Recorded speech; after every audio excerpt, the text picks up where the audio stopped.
किसानों की आय बढ़ाने के लिए केंद्र और राज्य सरकार कई योजनाएं चला रही है। इन्हीं में से एक है ई किसान उपज निधि, जिसमें किसानों को गारंटी फ्री लोन दिया जाता है। किसानों को अपनी फसल को गिरवी रखना होता है।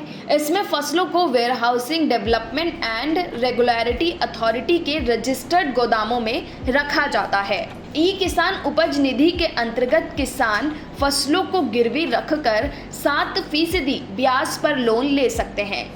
किसान कल्याण का उद्देश्य है इसका मुख्य कारण। जिन गोदामों में किसानों की फसलें रखी जाती हैं उनकी निगरानी WDRA के अंतर्गत होती है। ये बहुत अच्छी स्थिति में होते हैं, जिनका इंफ्रास्ट्रक्चर भी बेहतरीन होता है। इन गोदामों में फसलों को अच्छी स्थिति में रखा जाता है, उन्हें खराब होने से भी बचाया जाता है ताकि किसानों की फसलों को कोई नुकसान ना पहुंच सके। अब इस योजना से जुड़े लाभ के बारे में भी आपको बता देते हैं। इस योजना में किसानों को बिना किसी गारंटी के लोन मिल जाता है।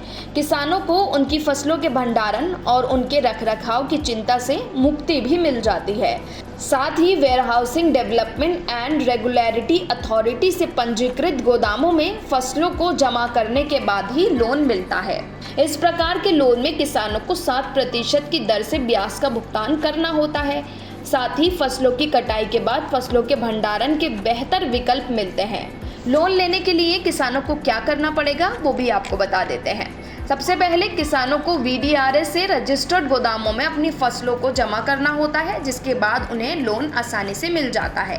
पहले इन गोदामों में फसलों के भंडारण के लिए सिक्योरिटी डिपॉजिट के तौर पर 3% राशि देनी पड़ती थी, जिससे अब घटाकर 1% कर दिया गया है। तो किसान इस योजना से लाभ उठाकर भी काफ़ी कमाई कर सकते हैं। ब्यूरो रिपोर्ट, फसल क्रांति न्यूज़।